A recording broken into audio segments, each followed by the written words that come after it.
I wish I could beat the crap out of your fucking mouth, stupid motherfucker. Well, this was the video in which a mysterious masked man, it may have been me, who knows, stood outside a convention center and protested about pedophiles being seated and allowed in the convention center. And made a big hubbub about it. Ha! Pedophiles in direct proximity of children. Well, I don't prefer that. I think it's wrong. Everyone else says it's right. Well, it got protested, and Angel says that he would beat the crap out of your fucking mouth, you stupid motherfucker. Stan, good friend of the show, Stan Jones, chimes in and says, he wants to know, are you a Jehovah's Witness, Angel? Do you agree with child molestation? Because, hey, this sign that was being held up at this convention, it had mugshot photos of actual Jehovah's Witness child molesters. This isn't made up stuff. This is verifiable, documented reality. Convicted child molesters are sitting in direct proximity of children.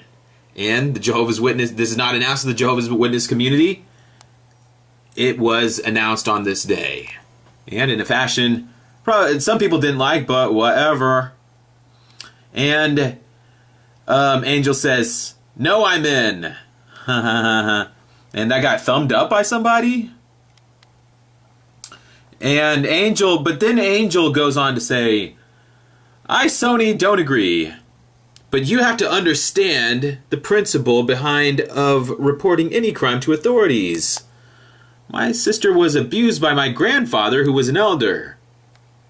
Angel says, my sister was abused by my grandfather, who was an elder. So I understand the feeling of betrayal. Well, where did this come from?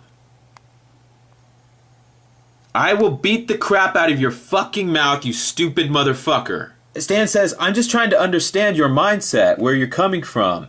In that case, why do you leave an abusive message for a man who is warning ignorant people of vile crimes being committed in their midst? Jehovah's Witness children are in real, actual danger, correct? Jonathan Kendrick,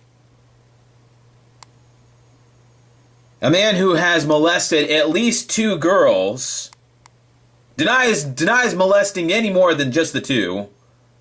And the third one, it's he has never been alone with her. He is a convicted child molester, confessed child abuser, and he is around Jehovah's Witness at a Kingdom Hall. Nobody wants to think about this. Everyone's mad! Everyone is mad at me! Nobody wants to think about this. Nobody wants to talk about this! We're going to talk about this! Your objection to all of this happening is how aggressive somebody that is telling you about it is. You're dead wrong.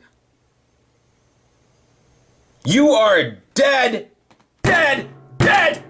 wrong. If you would prefer anybody, anywhere, any reason, at any time to keep their mouth shut about Jehovah's Witnesses and the reality of child molesters in their midst, you are doing a disservice to children. Children in real danger, you don't give a frig about them. You cannot make the case to me that you give a flying frig about any child in the Kingdom Hall while this is going on, and you would turn your attention and turn your voice and your attacks against anyone in any forum at any time for any reason who is speaking out about it. You have no right. You have no grounds. You have no earth underneath you. You need a bitch slap and a reality check. Excuse me. I have no time for you. I have no purpose for you. I have no use for you. You can bend over a chair and fuck yourself. Oh! Is that awful for you to hear? Just expressing myself. Just telling you how I really feel. I got no fucking use for you. I got no fucking use for anybody. What is your people's problem, by the way? Oh, I'm so rude. I'm so rude.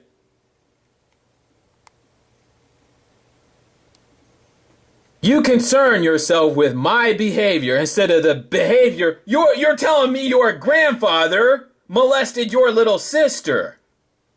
But I'm the stupid motherfucker you want to beat the shit out of.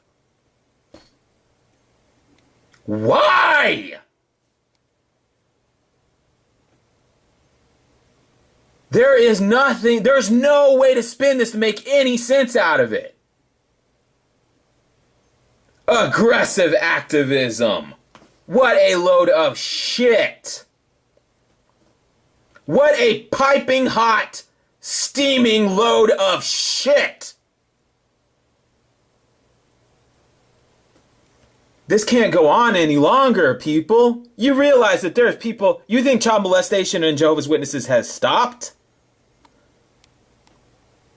You don't think that 5 or 10 or 15 years from now, there's going to be a whole new batch of Jonathan Kendricks and Candace Contis? You think this was a one-time thing?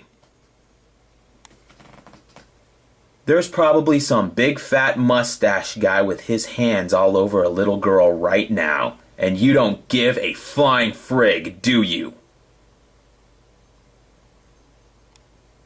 I've seen people on the internet gloating that Derek and Leon got roughed up, got taken away by the police. They're glad about it. They think it's great. What kind of people are you?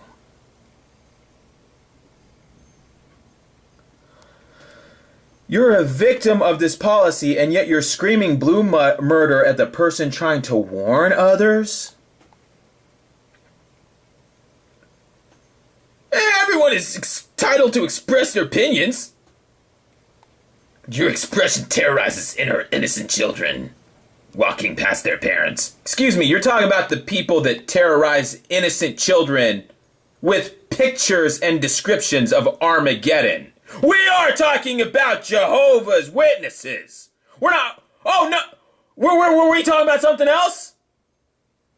Did I miss something?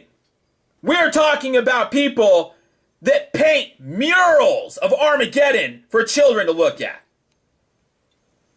We're talking about people that make Caleb and Sophia videos with Satan and snakes and wizards and insinuations about Jehovah destroying you if you don't pay attention at meetings. Are we talking about that Jehovah's Witnesses, or are we talking about a different Jehovah's Witness?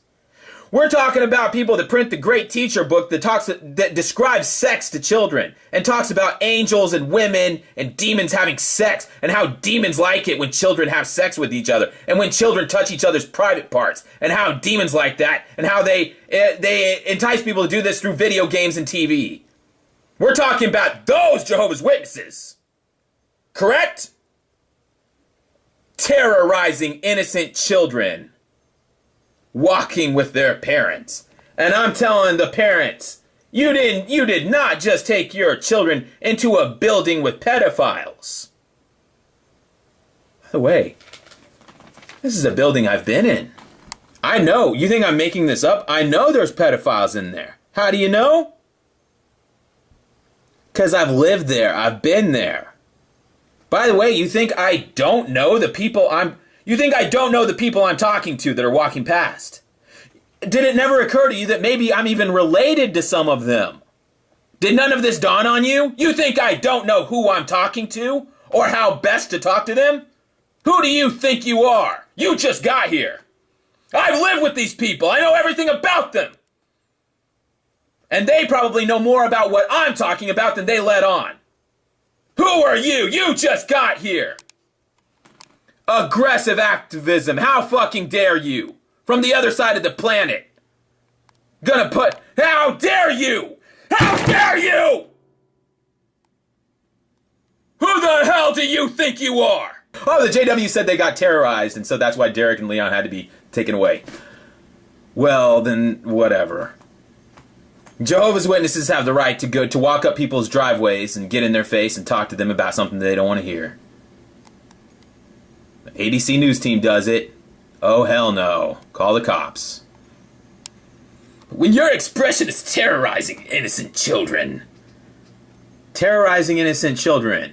by telling them, what do you want me to say? That if you touch a hot oven, it won't burn your hand? You want me to tell the children it's okay to play in the street?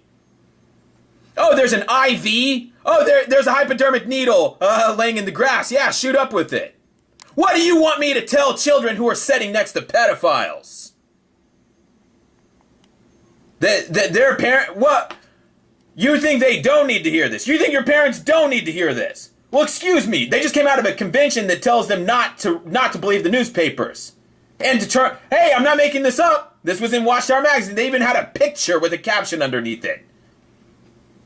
When news programs that are critical of Jehovah's people come on TV, we show our loyalty to Jehovah by turning it off. After all, it's apostates that are behind it.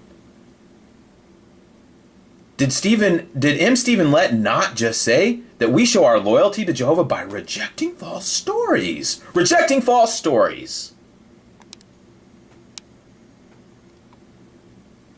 It would be such a luxury to have that, where you could say, we just have a quick public service announcement for the Jehovah's Witnesses at the Kingdom Hall, and we'd like to thank the Watchtower Society for allowing this to happen.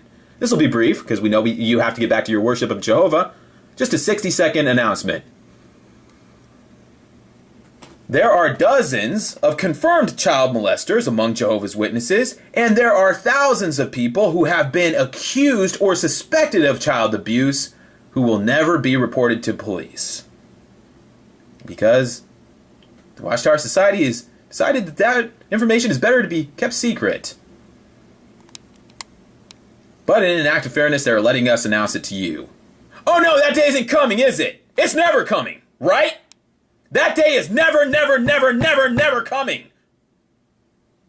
Well, then this day is happening.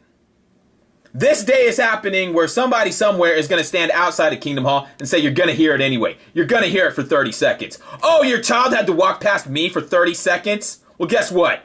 I had to live in your hell for 30 years of silence. You're going to hear me for 30 seconds. You don't like it? Well, then quit being a Jehovah's Witness. Nobody's making them go into that friggin' building. Believe me, if you're a JW child, worse things are going to happen to you than walking past me for 30 seconds while I'm saying something to you. Your life has got a lot of... There's worse things coming down the pipeline. You know what? It's your fault. Your children get molested. Your children are put in harm's way. Not my problem. It's your fault. I give up. You win. Everybody happy? Everybody happy now? Okay, I quit. I don't understand. Stan Jones, well, he closes out the conversation by saying, what, and is that the same kind of terror when an elder is raping them? What is more terrifying? Hearing about child molestation or experiencing child molestation, which is gonna happen. You can hear me now, you can believe me later. You haven't heard the last incident of a child being raped by a Jehovah's Witness and it being covered up. And it being concealed, or children being put in harm's way and the elders don't care, and they deny everything and they don't cooperate with police. You think this is over? I don't think you've even scratched the surface. I don't think you people have any idea of what's going on. We're gonna look back at this period of time as the innocent, the days of innocence, when we only thought there was a few dozen or a few hundred child molesters. We only thought a few hundred children had been raped or abused or molested by Jehovah's Witnesses. Oh, those sweet old days when we believed that. There's almost a part of me that believes what is happening, that you deserve what's happening to you. But then I slap myself and I remind myself that the children of Jehovah's Witnesses don't deserve this, and that's the whole point. These little kids walking by that are so terrified, they don't deserve what's happening.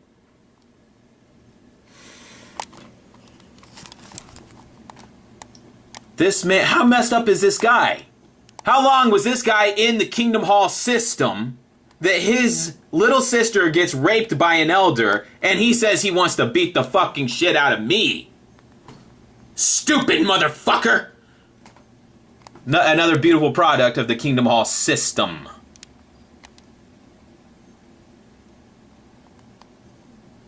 You know what? I would even, if you lived anywhere near me, I would stand there and just let you beat the crap out of me. Because I think a day later you'd realize what you've done and you'd come to your senses.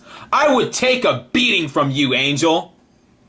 I would let you beat the fucking shit out of my mouth. I would let you beat me down like a stupid motherfucker. And then I'd wait for the phone to ring 2 days later where you apologize to me for beating the shit out of me in front of Jehovah. And then you come to your senses and say, I was beating my grandfather, I was beating an elder, I was beating Jehovah. I can't do any of that, so I beat the shit out of you. I don't think this is an empty threat, too. I've been up close and personal with some of these Jehovah's Witness types walking out of these conventions. I've seen flames in their eyes. I've literally seen people's eyes turn red. Some of these people would have beat the fuck out of me with a tire iron. They had the Caleb and Sophia DVDs that they had just come out, and they Become Jehovah's Friend DVDs.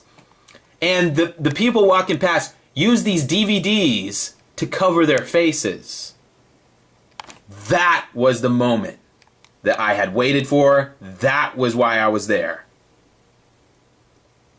Talking to me like I don't know what I'm doing.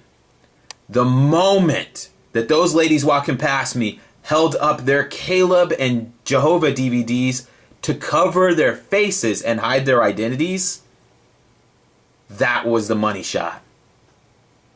And that's what that's really about. I don't know what I'm doing. You don't know what you're doing, you jackass. You may have seen an episode of Panorama, which is here on YouTube, in which this news program did an expose about Jehovah's Witness justice. And now we're just going to do library book. It's time for some reading. And we're just going to do a quick review of a Jehovah's Witness publication here, Learning from the Great Teacher. A book written expressly for children, young children, by the Jehovah's Witnesses. And we're just going to take a little coffee break and read it. You, the viewer, may be a random person. You may be an outsider. Listening to all the chitter-chatter about child abuse policies and he said, she said. They deny everything. Well, who's to know what to think? Well, I believe that this book may provide some insight into what is actually going on. As you will get an actual sneak peek at how Jehovah's Witnesses talk to children, how they think about children, and what they think is appropriate for children. This fellow here is Jesus. Well, this is a chapter about Jesus and how he can protect us. And there he is, riding his trusted horse. It's a beautiful steed. And he's wearing a cape. He's wearing an evening gown of some sort. And he has unsheathed his sword. He's raising it and charging ahead. He's charging ahead to do battle with nothing. He's riding towards nobody and nothing. Because as you will discover in the reading of this chapter, Jesus can protect us, but he won't. And that is the climax that's the surprise twist of this article. I'll skip ahead for you. Jesus can protect us. However, Jesus won't protect us. This is a retelling of sorts in which Jehovah's Witness children get to hear they get to be regaled with stories of Jesus' miraculous powers and his many abilities and doings. Here we have the Bible story of Jesus being his sleep. His slumber was interrupted by a stormy night until he said, "Hush! Be quiet!" And the storm calmed upon his command. And we turn the page. Here's another retelling of Jesus walking on water to rescue the boat people. He saved them. And there's many, many retellings of these stories here, in which is for the purpose of amazing the children and impressing them with Jesus' ability and power. However, the surprise ending comes on the final page of this chapter, in which we read, "Even today, Jesus often uses his power to protect his followers from Satan's efforts to stop them from telling others about God's kingdom." So, in essence, if someone were to, not all the time, sometimes Jesus uses his power to protect you from people who try to stop you from going out in service. Because that happens a lot. We further read that Jesus does not use his power to protect his disciples from things like getting sick or even to cure them when they are sick. Jesus doesn't use his power for that. You can't rely on that because it's not going to happen. They're telling you in black and white in plain English. Eventually, all of Jesus' apostles eventually died. John's brother James was murdered, and John himself was put in prison. So, even his closest friends and relatives, he didn't do anything for. He let him die. You watched him die. Said, "Frig you." No, he didn't say that, I'm kidding. But it is similar today. Whether people serve Jehovah or not, they can all get sick, get hurt, die, etc. There is no difference between you, little Johnny, and the worldly person behind the door who's going to slam the door on you. Jesus isn't going to help them, and Jesus isn't going to help you. He's mute, he's silent. He is not doing anything for you or anyone else ever. Oh, unless somebody tries to stop you from going out in service, then he will jump to that occasion. But the conclusion of this article is that someday Jesus will use his power, but not now. You are on your own, and almost certainly bad things are going to happen to you. But don't worry, because Jesus can protect you. Jesus can protect us, but he won't. But he will, but he won't. But he can, but he doesn't. But he really will, but he won't. You see? I find this to be relevant to you in the audience, as immediately preceding what we have here is another illustration of a little Jehovah's Witness girl. Uh-oh. Looks like this man wants to get it on with her. Do you know what some people may do to get pleasure for themselves? Well, they may try to rub your sex organs. Or they will even rub their sex organs against your sex organs. But you should never let anyone play with your penis or vulva. Stop letting people do that. You need to stop allowing that to happen. How can you protect your body from people who do bad things like this? First of all, do not let anybody play with your sex organs. If somebody tries to do this, say firmly and in a loud voice, "Stop that! I'm going to tell on you." You see, it is the responsibility has been placed on this little girl and her doll to fend off an attack from this grown man 4 times her size. And I think that's kind of where I'm going with this. You see, you need to remember, Jesus can protect us, but he won't. Therefore, it is little Dolly's responsibility here not to commit fornication with this man. It is up to her to raise her arms and swing her hands around, yell out, and try to stop it from happening. You see, the Bible says that Satan is like a roaring lion who wants to eat us. And just as lions often pick on small animals, Satan and his demons often pick on children. But Jehovah is stronger than Satan, which doesn't really matter because Satan is going to do something for you, and Jehovah isn't going to do anything for you. Jehovah can protect his children, but he doesn't, but he will, but he won't. But it's up to you. But you can rely on Jehovah, but he's not going to save you, But we don't live in the time of miracles. But it's up to you. But pray to Jehovah and he will be there for you. And he will save you. But he won't. But he will. Jehovah can protect his children or undo anything bad that Satan does to them. I'll read that again for you. Jehovah can protect his children, but he won't, but he will, but he really won't. Or Jehovah can undo anything bad that Satan does to them. You, the viewer, do you believe that Jehovah can or will undo anything bad that happens to this little girl 5 seconds from now? And if Jehovah can undo what is about to happen in this picture, why is it up to her to stop it from happening? Well, these are some of the mixed messages that Jehovah's Witnesses children get. It's a cognitive dissonance that young Jehovah's Witness children are constantly undergoing. It's a simultaneous conflicting message that they must fight off an adult.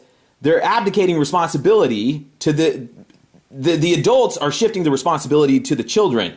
And there's this conflicting message that Satan and his demons are the ones that are doing perverted sex acts. And yet I'm presuming that if this is Jehovah's Witness little girl, and this man is wearing a tie well, who is this guy? He's not from the Church of Satan. He looks like a Jehovah's Witness from the Kingdom Hall, right? Or someone in her family.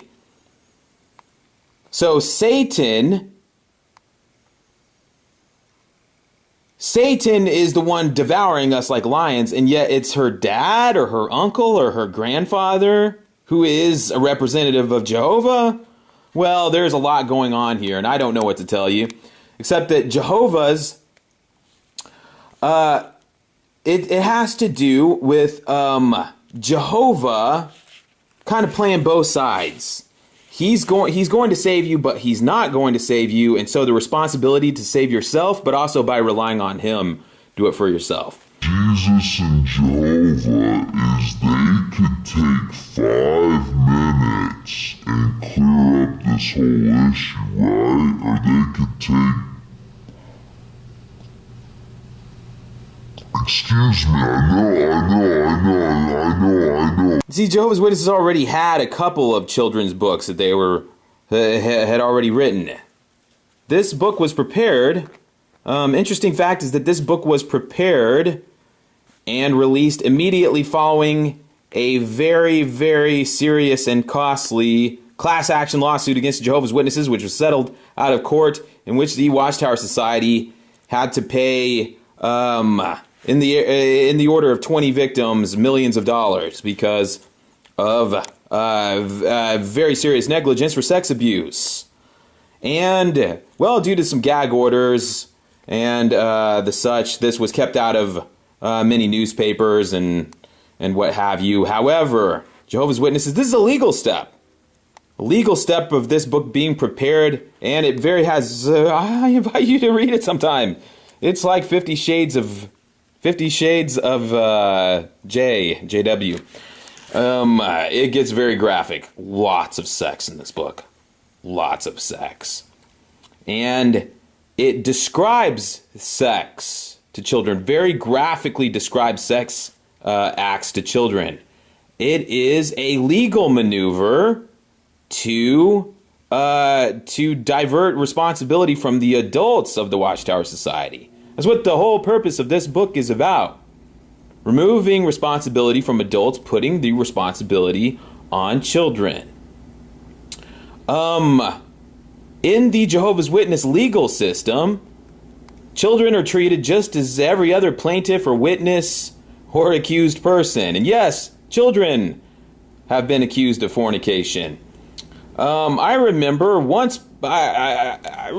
specific talk I was listening to at a district convention in which the speaker was retelling a story about how a little Jehovah's Witness child had gone for a sleepover over at a worldly family's house. Their parents didn't see any harm in it, and so he went and had this little sleepover at a school friend's slumber party, and During the course of the night, they began experimenting, and the JW child fell into homosexuality. Had a homosexual experience with another little homosexual worldly boy. And, of course, there was the gasps and the silence in the audience. The little girl here, should she bring an accusation against this Jehovah's Witness man, is going to face the same legal system and legal proceedings as an adult. And is going to have to sit at a table and accuse this man to his face. First, she's going to have any ground whatsoever, she's going to have to fight him off, because if she doesn't fight him off, well, then she's just a little fornicator. Tell us your story, you little fornicator. I'm not making this up. Under Jehovah's Witness law, a woman or a girl who does not resist a man's advances is essentially consenting to sex. You don't believe me? Go online, type it in. Read some stories, listen to some stories.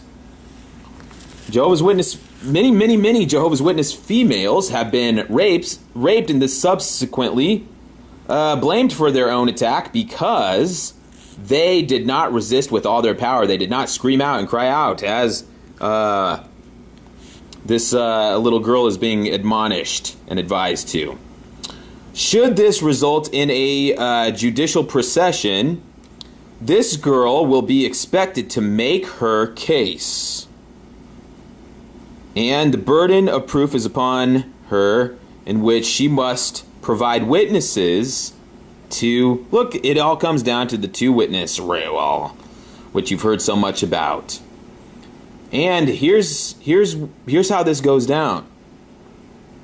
If this girl does not provide any witnesses, well, then it's her word against his word. See how that works out?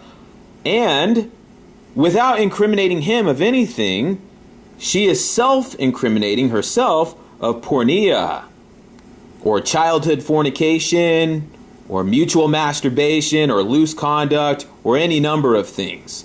In the process of making this accusation, she will only incriminate herself. Before this proceeding begins, the elders will also advise this young lady here to be mindful not to cross over into the area of slander. Just some free advice they give before these things go down. Be very, very careful of what you say and how it might cross over into the realm of slander, which is something you will be held accountable for. And it's an uphill battle for a little girl like this. If you're a JW kid. You see, it is kind of a mixed message here. You have, just going to zoom ahead here, why we should love Jesus. Well, because Jesus is now alive. He is now alive. And he can see everything we do. You little twerp. He can see you watching porn. But little children aren't the only ones who watch porn. Jesus is also a pornographer. What? Yep, you see all these children down here. Well, whenever they get molested, Jesus is up there in the sky watching. As you just read, Jesus sees everything we do, including when children are raped. He sits there and watches it like a porn or a snuff film. Who knows why? He just does. It's something he likes to do.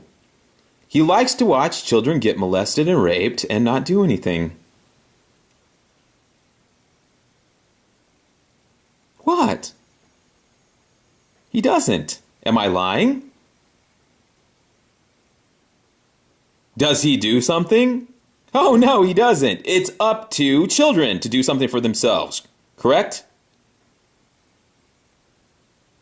Well, then what are Jehovah's Witnesses so mad about when somebody tries to do something for themselves? When a parent calls the worldly police station, what are Jehovah's Witnesses so mad about? What do you want them to call, Jesus on the phone? Because I'll tell you something you already know. Jesus Christ is not walking through that door.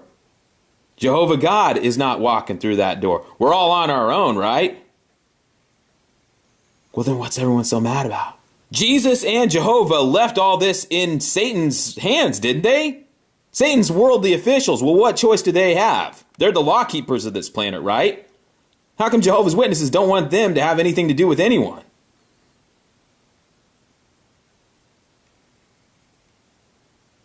Jehovah's Witnesses say that they abhor child molestation and that they don't prevent anyone from calling the police. But have you ever heard of any instance in which Jehovah's Witness child molestation has been reported to the police and the Jehovah's Witnesses said, yep, that's exactly how it's supposed to go down. We're glad you called the police. We're glad that was on the news. We're glad they came and arrested him and took him away in handcuffs. Because our God Jehovah isn't going to do it. And our King and Savior Jesus Christ isn't going to do it. So we're glad that Satan came and took away our brother who was a child molester. This thing that happened in Oklahoma a couple years ago, where the Jehovah's Witness man was sodomizing children with a wooden spoon, and this was on the news. Well, I had already heard about it years before. I already knew about that because I have ex-friends and ex-relatives that live in the Tulsa and Oklahoma City areas. And guess what? I already heard about that. Except it may have been a little bit different than what you heard. I heard about a little liar trying to get the brothers in trouble. That's what I heard about. A little liar.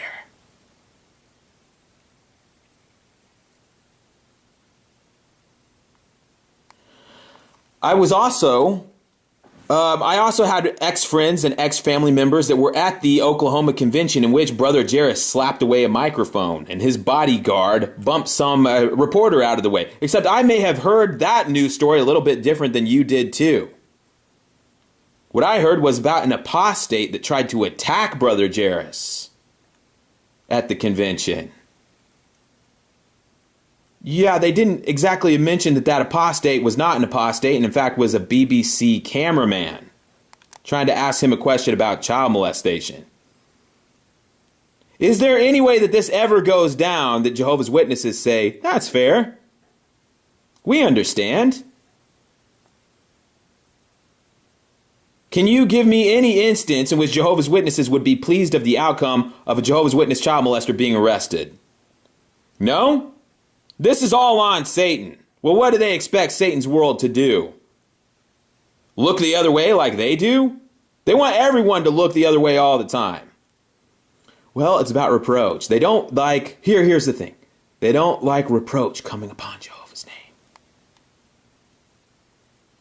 And maybe you don't know anything about child molestation, but if you are somebody that has lived in the Kingdom Hall setting for a long time, I bet you know something about spousal abuse. I bet you know something about domestic violence in families, because I have never heard of any congregation anywhere that didn't have some incident in the past of spousal abuse.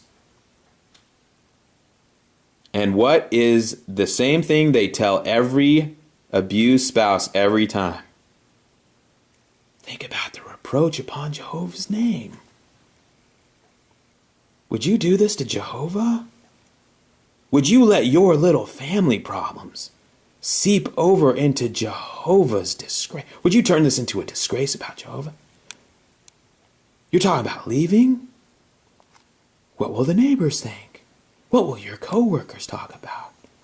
Jehovah's name will be connected to this. Am I making any of this up? It's the JW Wolf Pack. I know all about it. The JW Mafia. Well, how do they always win? It's simple. They outnumber you. Power in numbers. It's us versus you. And there's always more of us than you. Victory through numbers. You will never outnumber the Jehovah's Witnesses.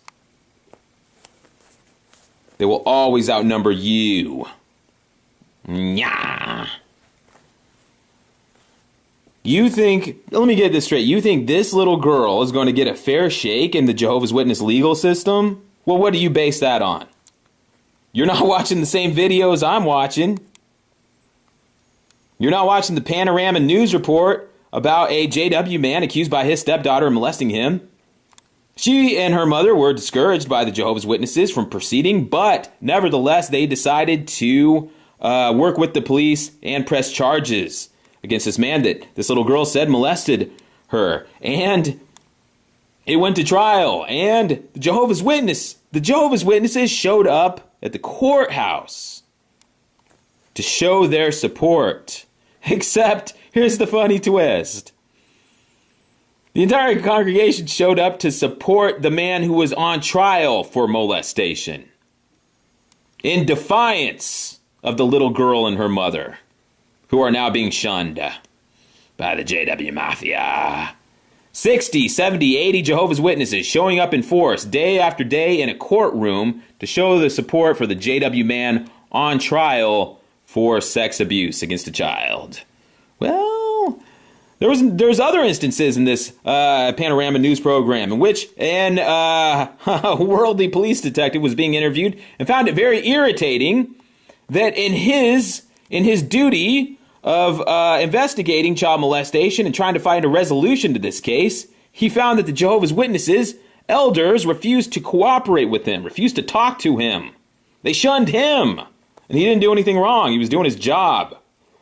Well, that's how the JW Mafia works. They win by pure, stubborn determination and strength of numbers.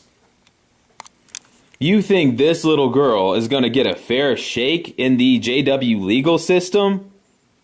Well, what do you base that on? What videos are you watching? This isn't even a question anymore. This isn't hypotheticals anymore. We have Derek and Leon show up at the Kingdom Hall and start talking about child molestation. Derek and Leon, these are grown adult men. Big, tough guys show up at the Kingdom Hall, start talking about child molestation, and they get smacked around, manhandled. The JWs slap them around, slam them against a gate, put them in a chokehold, hold them prisoner. These are grown men that got physically attacked for talking about child molestation. Grown men with cameras. They had video cameras rolling and the JWs attacked them. What do you think is going to happen to a little girl? You're seriously going to tell me that behind closed doors in a back room, what do you think they're going to do to a little girl? You think non-intimidating things are going to happen to this little girl? Well, what do you base that on? Since we've all seen and witnessed physical strong arm tactics used against grown men. The most peaceful and pacifistic people who have ever lived on the face of the earth attacking grown men in a parking lot.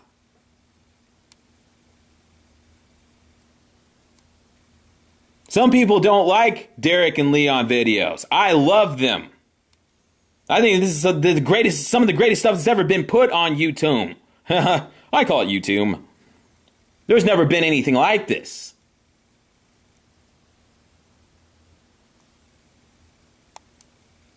You got to see with your own eyes what happens to people who try to talk about child molestation around Jehovah's Witnesses. Try to connect child molestation to Jehovah's Witnesses. Try to bring it up. One of the commenters in the video said, I heard smacking sounds. Well, they're holding bullhorns and cameras. Who are they smacking? Did you see this insane Jehovah's Witness man that started choking Leon? Well, Leon's got a video camera in his hand and he's laying on the ground. So how's he choking somebody? This insane guy that's in the video, well, where is his hands? We know where Leon's hands are. He's holding the video camera to the guy's face. How, is he beating the guy up while he's doing that?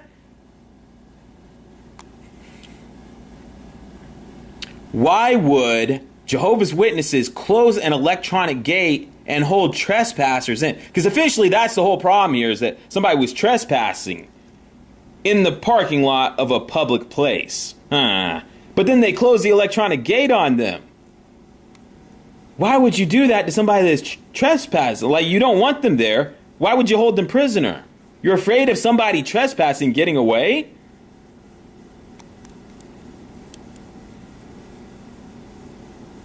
What's very telling is in the first 30 seconds of the video, the Jehovah's Witness attendants that are there say, well, we called the police and they're on the way. And Derek and Leon say, that's fine. And they continue talking to the people that are walking out, walking to their cars. They continue talking. And that's when it turned violent. I thought the police are on the way.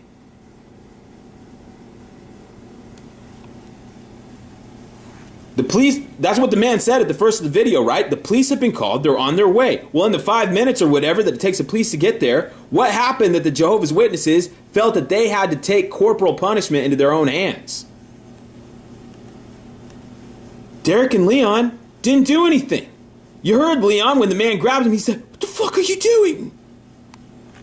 The Jehovah's Witnesses attacked them. What happened in this 5 minute span of waiting for the police to come up that they couldn't wait 5 minutes? They had to go violent. Well, you know what happened. Derek and Leon started talking to Jehovah's Witnesses about child molestation and the child abuse policies of Watchtower. The secret child abuse policies that they don't talk to Jehovah's Witnesses about. Well, Derek and Leon are going to talk to them, and that's why they got thrown to the ground. They got choked.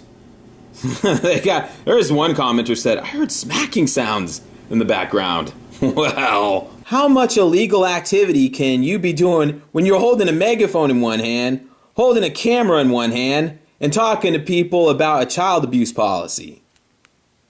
How much criminal activity can you be accomplishing? How much criminal content can you be? You're already multitasking. How many crimes can you be committing? Well, nevertheless, Derek is languishing in a jail cell to this day because the JW Mafia. They had 50 people line up and say, well, he was terrorizing us. He was harassing us. Lock him up. Do it. Ignore the beard. Please ignore the clouds behind me. Lock this man up. I'm Jesus. You can trust me. I'm not evil. I'm Jesus. They have it sewn up. You can't beat the JW Mafia. They always win. Why? Because they got it figured out ahead of time. They have a plan for everything. They have a name for everything. You know what JWs call someone who says that they got raped? A slanderer. You know what JWs call someone who accuses the elders? A liar. You know what they call someone who complains about the child abuse policy? A murmurer. You know what they call a murmurer 2 weeks later? A disfellowship person. You know what they call a disfellowship person who still complains about the child abuse policy? An apostate.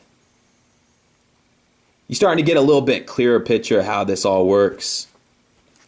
You in the audience, you've been put in a tough position. I'm going to help clarify the situation. I'm going to compress it down. This is a big thing. A lot of moving parts, a lot of who knows what going on. I'm going to downsize it to something that it will be easier for you to understand. We'll do a mental exercise here. I want you to imagine that I invite you and your family to my house because I have a program going on.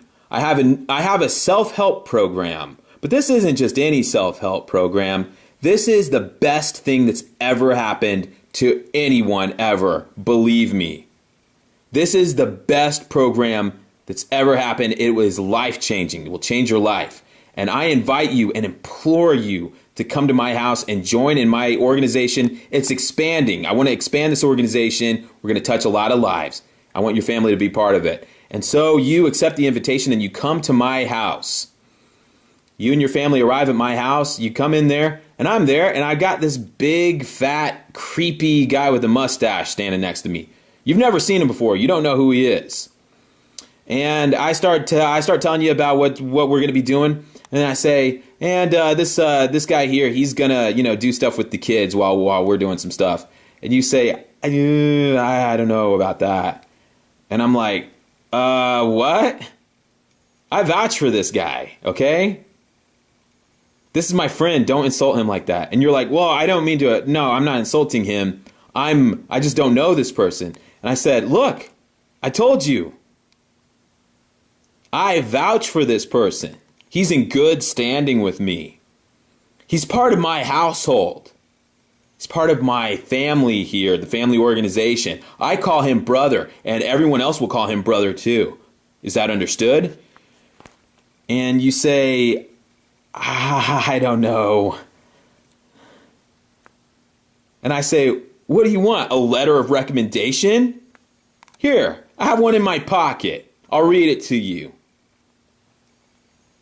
My friend here is a very interesting individual who knows how to take the lead with children, and I recommend him in this letter. And you say, I don't know. And I say, look, I already told you, there is a magic bubble around my house. There is a bubble. It protects us. It is invisible, but it is real. There is an invisible bubble. Are you doubting the bubble? Are you doubting me? Are you blaspheming the bubble? Because that is the unforgivable sin. All other sins will be forgiven, but not that one. No. You're still hesitant.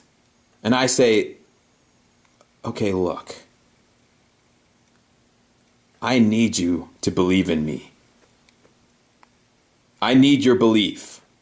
I need your trust. I need your loyalty. I need your obedience. Unquestioning obedience. I'm not asking you. I'm telling you. Lives are at stake. I'll explain how later. There are new scrolls that will be opened up, but you need to believe me. Lives are at stake. Your family's lives are at stake. The time is short. And your obedience to me is essential. It is imperative. It is non-negotiable. And it is requisite to your everlasting future. Do I make myself clear? And you say, okay, I trust you. Good. Now we can get to work. Well, this is my friend here. He's going to do stuff with the kids. Now, let's get to what our assignment here. And we go about our this program that we have set up here. And over the next couple of years, we're doing this activity, but it turns out the whole thing of mine was a pyramid scheme. I had you going around putting flyers in people's doors, running errands, knocking on doors, but you eventually realized that it was just a multi-level marketing scheme. And it was a big trick. Forget that. Forget that. A couple of years later, you find out that the big creepy fat guy I had there with me was touching your child all this time. Your child reveals to you that big creepy slimy guy I had with me was touching your little child, and you are outraged.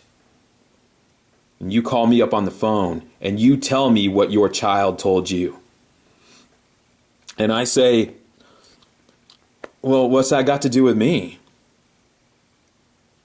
And you say, you told me to trust you. You said to trust your organization. You said trust your household. Trust you with every bit of my heart and mind. And now my child says that they were molested by this man you told us to trust and call brother. And I say, okay. Does your child have any witnesses? Witnesses? Yeah, witnesses. I didn't think so. Well, this conversation's over. And I hang up the phone. Well, that's not good enough for you. And you're not going away. You call the authorities.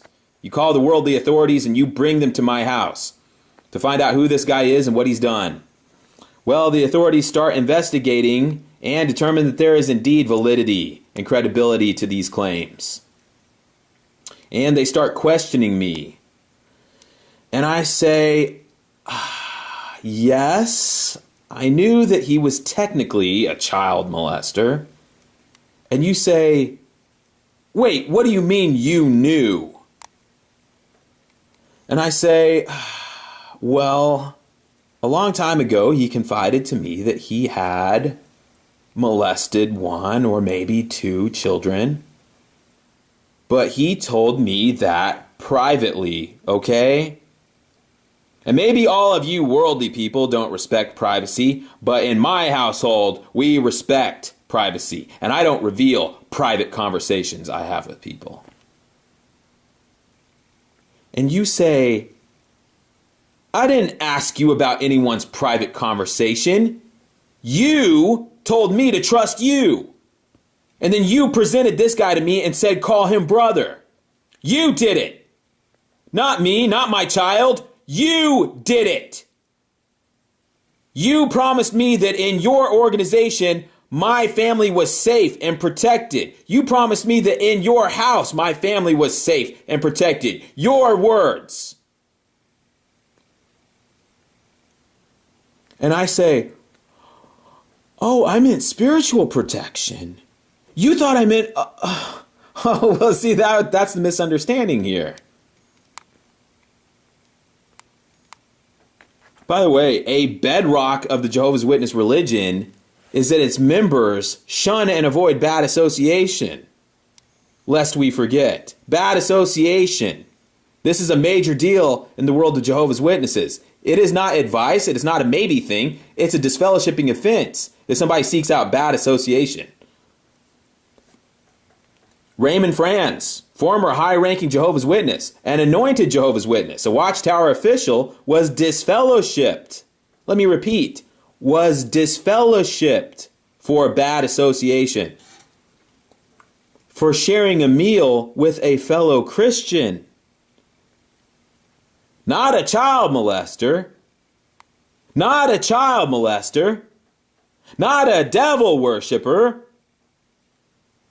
Raymond Franz, this man is an anointed brother of Jesus. And after the Jehovah coaster tossed him off and he crash landed, he found himself broke, penniless, lost, alone, helpless, in poor health. And lo and behold, a disfellowshipped Christian offers him food and shelter, and he accepts. By the way, the Christians on the governing body apparently forgot about Romans 12:20.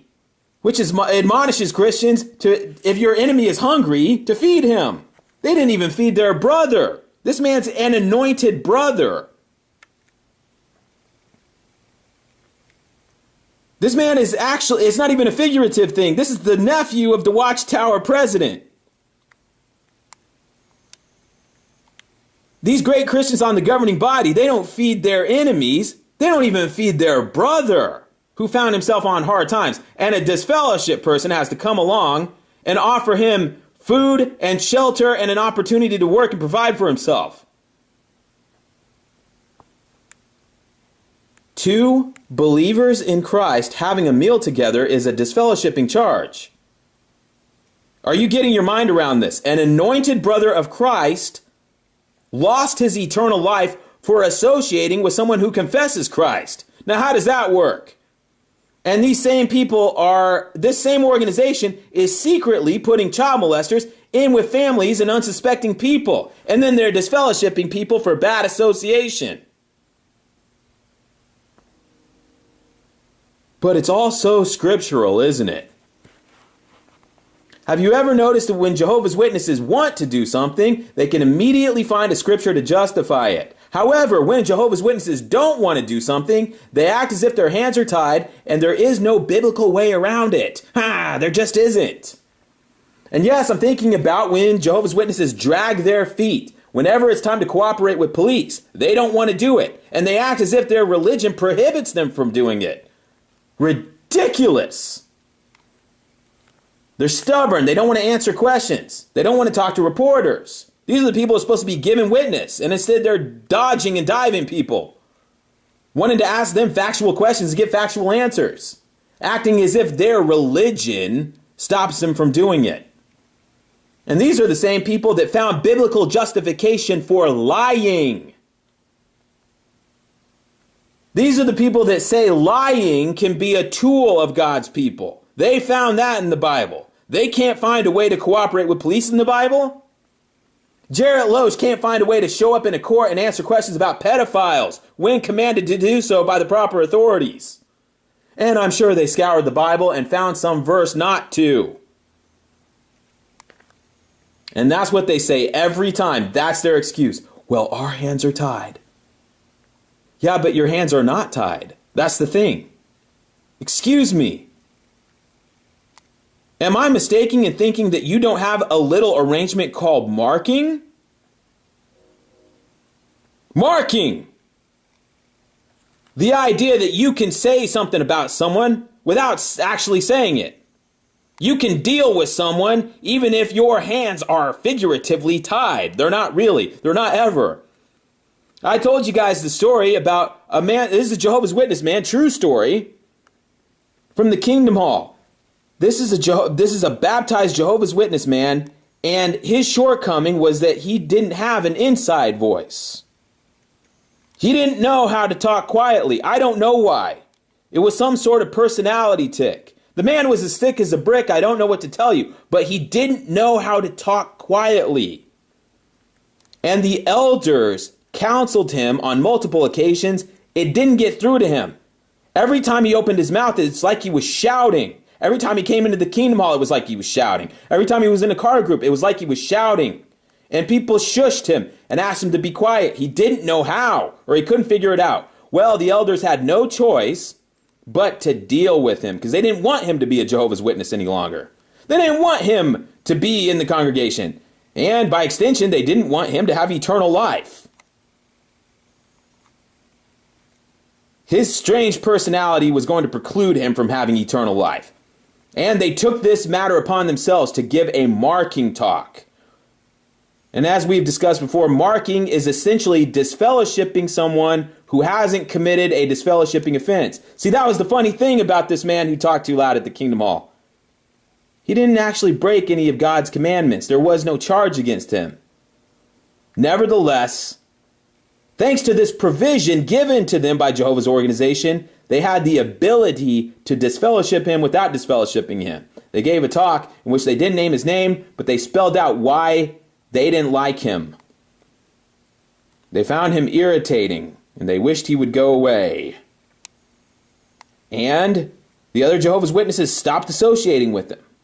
They wouldn't say hi to him, wouldn't look at him. It's like he was invisible, like he was disfellowshipped. I told you another story about a single mother who had a teenage son who had become a publisher at one point, but as he got a little bit older, he became rebellious, got a bad attitude as a teenager, and he would come to the Kingdom Hall and he would slump down in his seat.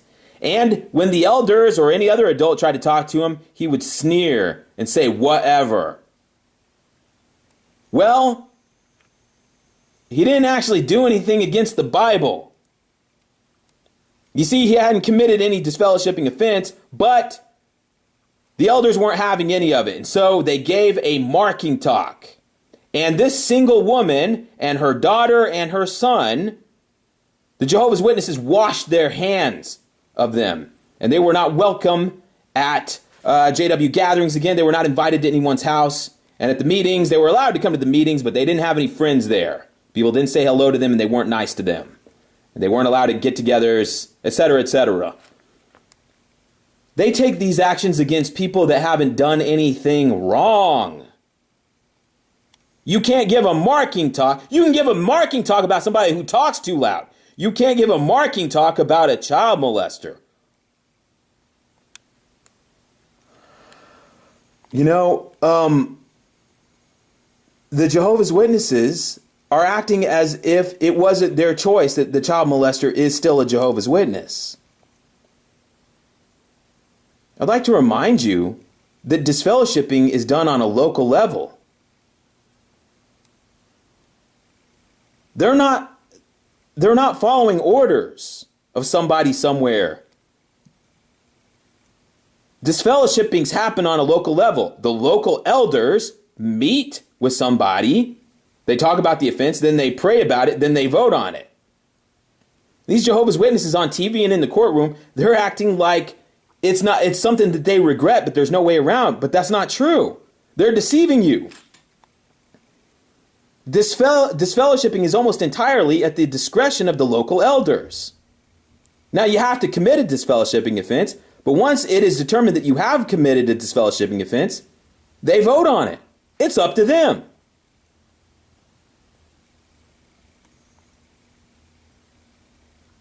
And they're on TV now acting like there was just no way around it. What's unbelievable? Forget everything else. This idea of the letter of recommendation. Are you out of your minds? Where have you heard anything like this before? Excuse me. If you're a Jehovah's Witness publisher or have been baptized or anyone who's ever gone to the Kingdom Hall and been part of the organization, you have a file. And if you committed fornication when you were 14, it doesn't matter if you're 54. It's still in your file, and your file follows you from congregation to congregation all over the world, wherever you go. Am I right? So how did this man get a clean bill of health in the mail? It doesn't add up. That's not how Jehovah's Witnesses work it. I'm not talking about I'm not talking about me expecting them to do something they don't do. I'm astonished because they're not doing what they're supposed to do. All your little sins and mistakes and errors and slip-ups, if you are Joe Publisher, it's in your folder. And it's filed in a cabinet. How is it that this child molester, that they decided not to disfellowship, that was their decision, it's what they wanted to do, and they decided that they wanted to give him a clean letter. By the way, in 2005, I was not recommended because in 2002, during a book study, I raised the question of wondering why and how dinosaurs fit into the divine plan. I raised this question at a book study, and I wasn't recommended for 3 years. How did a child molester get a letter of recommendation?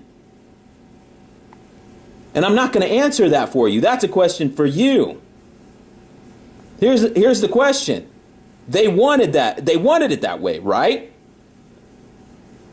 That's how they preferred it. The thing about Jesus and Jehovah is they could take 5 minutes and clear up this whole issue, right? Or they could take...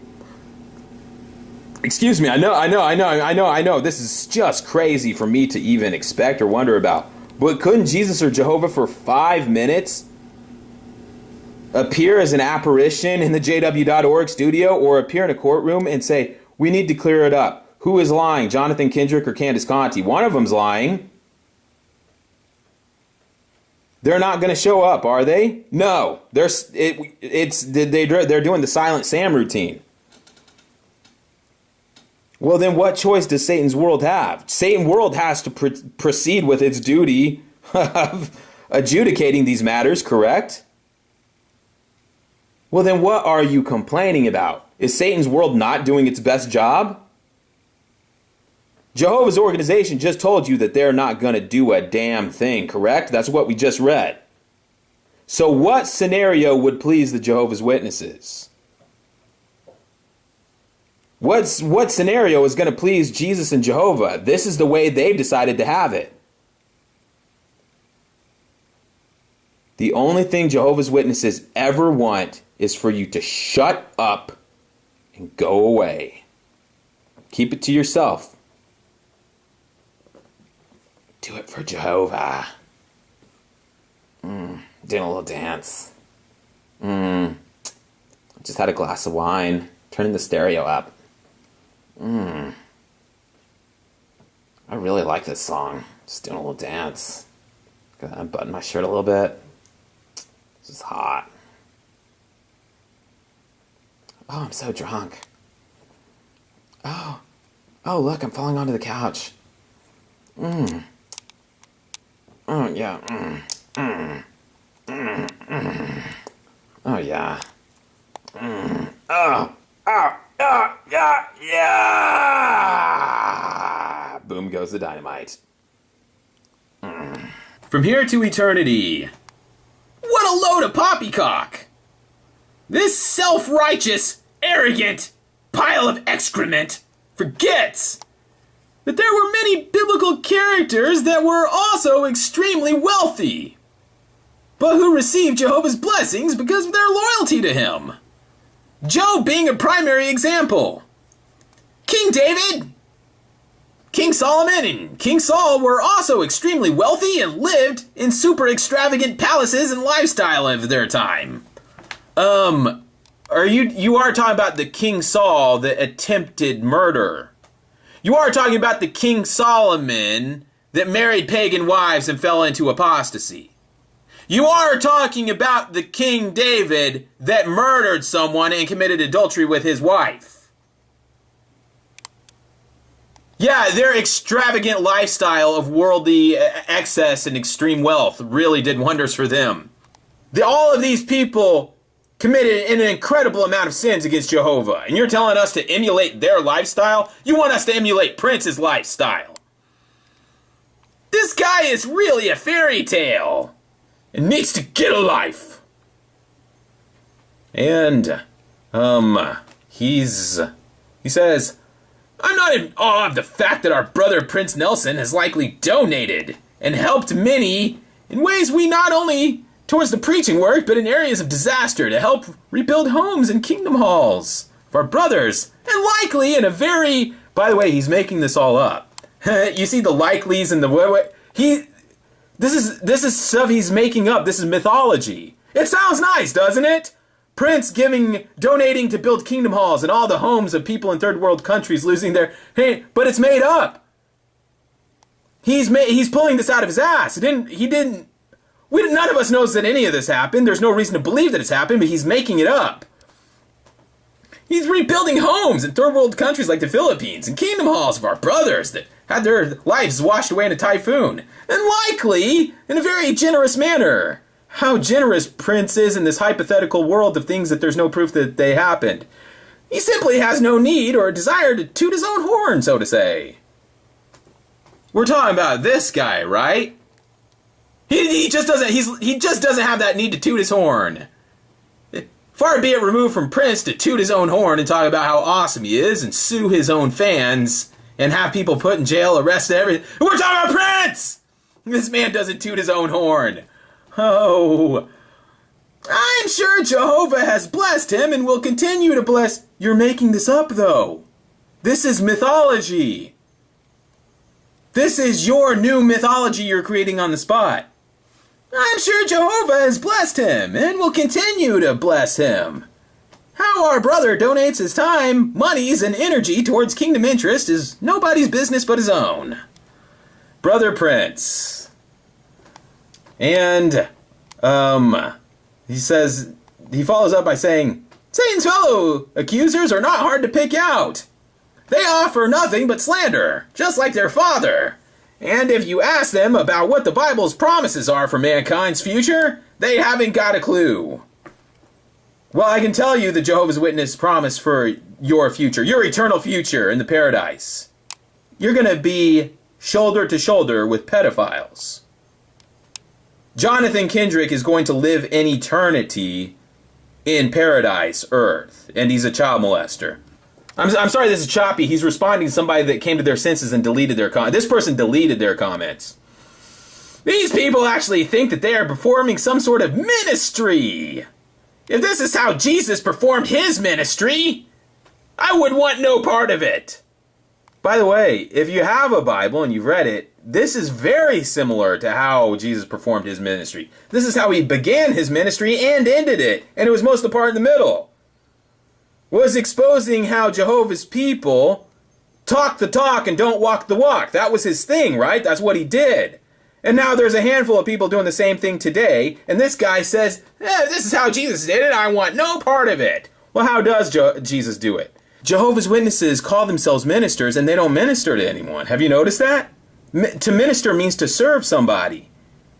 The only thing they'll serve you is a tall, hot cup of shut the fuck up. That's the only thing they want to serve you, right? You're supposed to be serving them and their God in their kingdom hall. Ministry. And Smegisa is back. She says, "Leave all to our almighty God Jehovah. It is not your problem, okay? So shut up, okay? Jehovah's Witness children being in danger of being molested is not my problem, okay?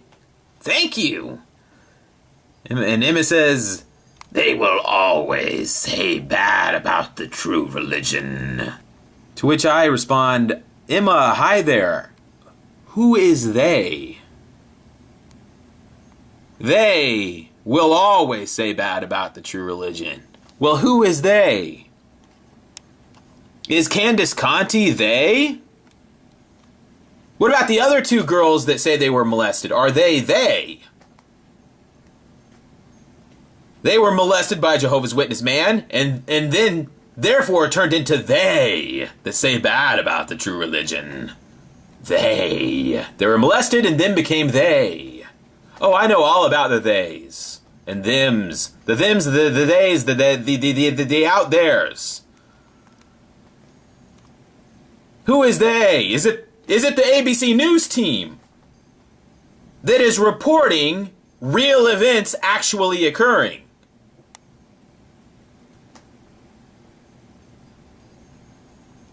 Candace Conti is going to court. The court is taking action.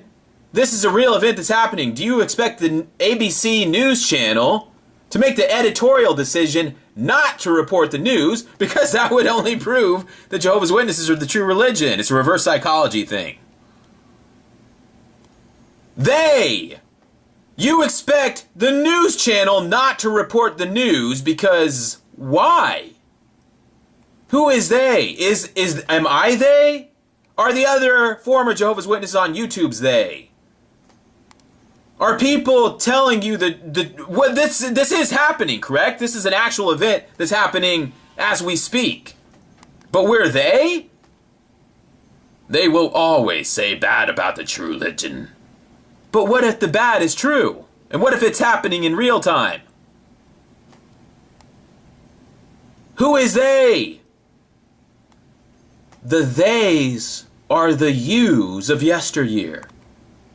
This is an inconvenient thing for you to contemplate, but Candace Conti used to be the you that went door to door. She wasn't doing anything wrong. She was going out in service. I'm tired of explaining everything to you. You explain it to me now. Apostate Jehovah's Witnesses are agents of Satan, correct? But they're trying to stop JW children from getting molested?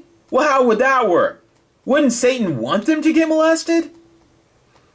God doesn't want children to get molested. Satan does. Well, since apostates are agents of Satan, wouldn't it make more sense for them to hush up and go away and let the child molestation continue? Why would Satan be wanting the child molestation policies of Jehovah's Witnesses to improve? Why would his apostate, and the insane apostates that want people to die at Armageddon, but they want people not to get molested in the meantime, before they die at Armageddon? The Bible says that a house divided against itself cannot stand. You're telling me that Satan's house is divided against itself. It wants bad things to happen to Jehovah's Witnesses, and simultaneously, its apostate agents are trying to protect Jehovah's Witnesses and inform them of something that has been hidden and kept secret from them. This is real verifiable stuff. This is a documented reality. The Watchtower child abuse policy does not report JWs to police, and in many instances has hidden these facts from the congregation. Things that could put children in harm's way. Things that have put children in harm's way. Satan is trying to protect you from that? How is this house divided against itself and going to remain standing? How is Satan the devil trying to expel child molesters from Jehovah's people? How long is a kingdom hall divided against itself going to remain standing? And you think it will not fall? You think this Kingdom Hall system that is so precious to all these people will not fall? How long until the yous, day after day after day, the yous keep turning into the theys? Well, how long until the theys outnumber the yous and the only yous left are the child molesters that aren't going anywhere? That's their stronghold. They're not leaving. And the leaders that protect them will never back down. Will never expel them. How long until all the Candace Contis are gone? Are the child molesters going to molest each other? Are all the fat mustache guys going to start touching each other's dicks instead of touching little girls? How long until every decent family in that Kingdom Hall is gone? Will they even have it? Who's going to donate for the Kingdom Halls? Are they just going to be, are they going to be sitting around at each other's houses, these fat guys touching each other's dicks? The theys are the yous of yesteryear becoming theys. And you're going to be running out of yous. A house divided against itself does not stand. How long do you think this house is going to... How long do you think these Kingdom Halls are going to keep standing? When half the people there want the child molestation thing to be a secret. How many Jehovah's Witnesses are going to... It's coming! It's coming! How long do you think this house is going to remain standing?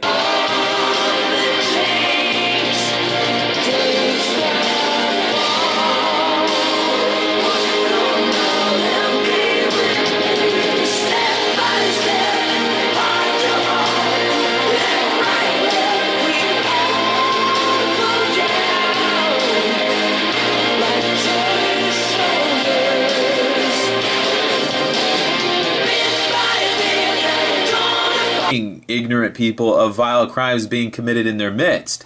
Jehovah's Witness children are in real, actual danger, correct? Jonathan Kendrick, a man who has molested at least 2 girls, denies molesting any more than just the 2. And the third one, it's he has never been alone with her. He is a convicted child molester, confessed child abuser, and he is around Jehovah's Witness at a Kingdom Hall. Nobody wants to think about this. Everyone is mad! Everyone is mad at me! Nobody wants to think about this. Nobody wants to talk about this. We're going to talk about this! Your objection to all of this happening is how aggressive somebody that is telling you about it is. You're dead wrong. You are dead wrong. If you would prefer anybody, anywhere, any reason, at any time to keep their mouth shut about Jehovah's Witnesses and the reality of child molesters in their midst, you are doing a disservice to children. Children in real danger, you don't give a frig about them. You cannot make the case to me that you give a flying frig about any child in the Kingdom Hall while this is going on, and you would turn your attention and turn your voice and your attacks against anyone in any forum at any time for any reason who is speaking out about it. You have no right. You have no grounds. You have no earth underneath you. You need a bitch slap and a reality check. Excuse me. I have no time for you. I have no purpose for you. I have no use for you. You can bend over a chair and fuck yourself. Oh! Is that awful for you to hear? Just expressing myself. Just telling you how I really feel. I got no fucking use for you. I got no fucking use for anybody. What is your people's problem, by the way? Oh, I'm so rude. I'm so rude.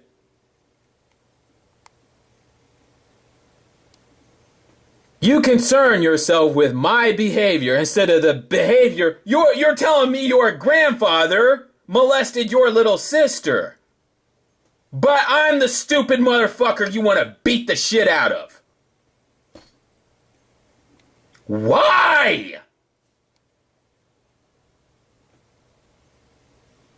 There's no way to spin this to make any sense out of it. Aggressive activism. What a load of shit. What a piping hot, steaming load of shit. This can't go on any longer, people. You realize that there's people... You think child molestation in Jehovah's Witnesses has stopped? You don't think that 5 or 10 or 15 years from now, there's going to be a whole new batch of Jonathan Kendricks and Candace Contis? You think this was a one-time thing? There's probably some big fat mustache guy with his hands all over a little girl right now. And you don't give a flying frig, do you? I've seen people on the internet gloating that Derek and Leon got roughed up, got taken away by the police. They're glad about it. They think it's great. What kind of people are you?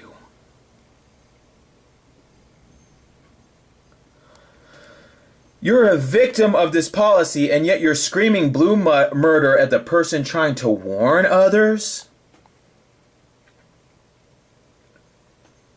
Everyone is entitled to express their opinions.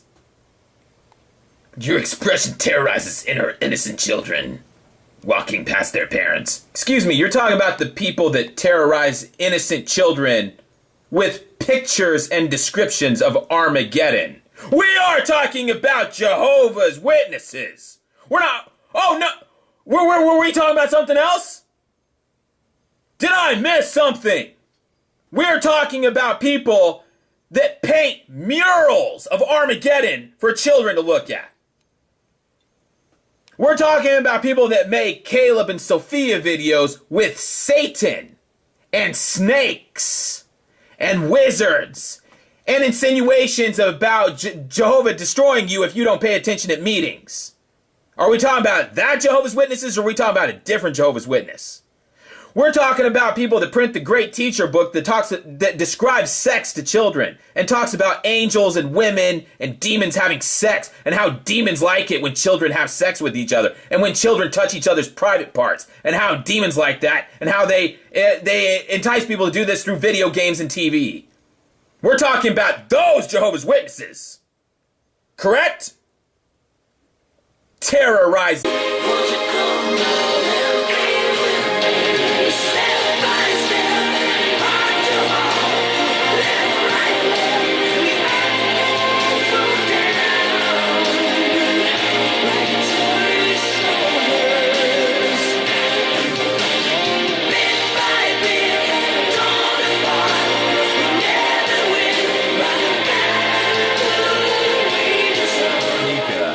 Says, I wish I could beat the crap out of your fucking mouth, stupid motherfucker.